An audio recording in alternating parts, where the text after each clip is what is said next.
So basically, the eye tracking in this headset, as it looks at your eyes and keeps track of where your eyes move around, is the closest thing that I've experienced to like magic. But the first thing you have to do is calibrate your eyes and you're in. And this is where the magic happens. Vision Pro is the best way to enjoy your favorite entertainment.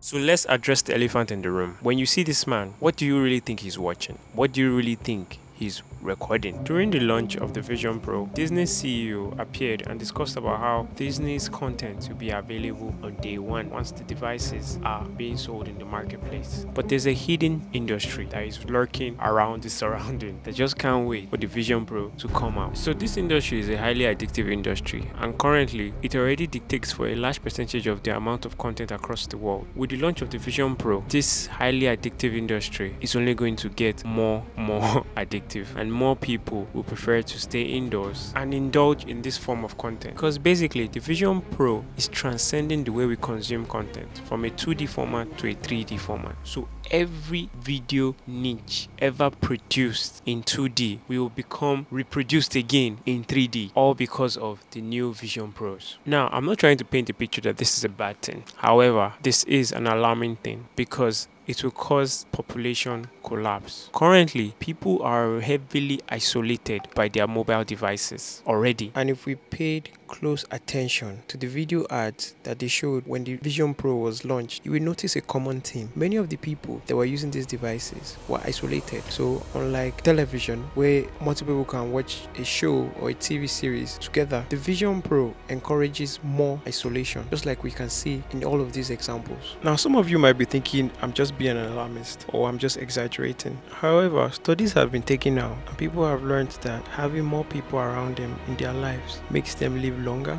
and more happier. And that loneliness kills.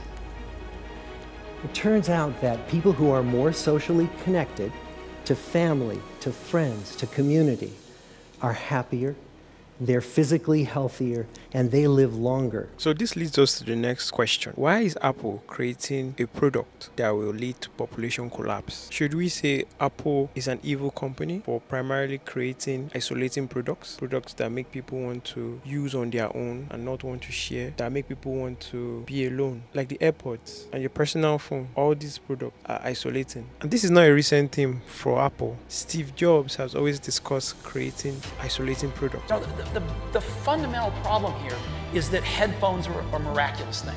You put on a pair of headphones and you get the same experience you get with a great pair of speakers, right? There's no such thing as headphones for video, right? There's not something I can carry with me that I can put on and it gives me the same experience I get when I'm watching my 50-inch plasma display at home.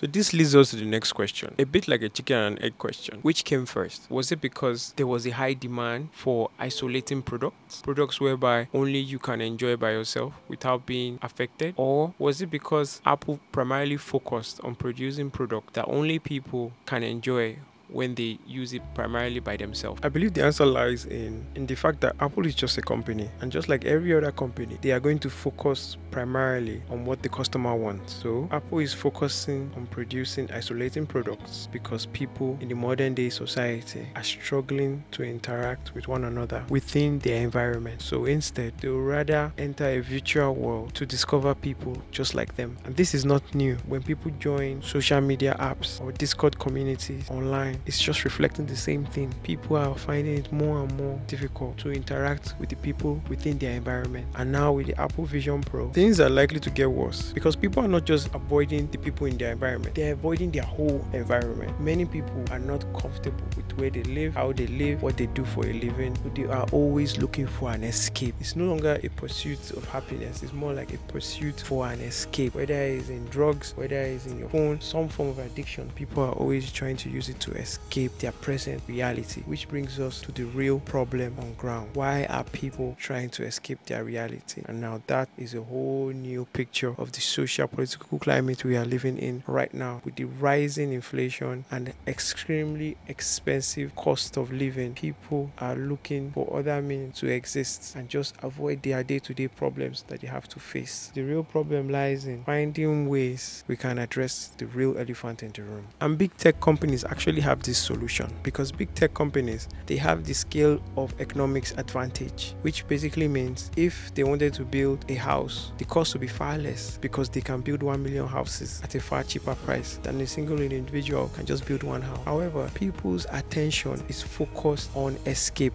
distraction.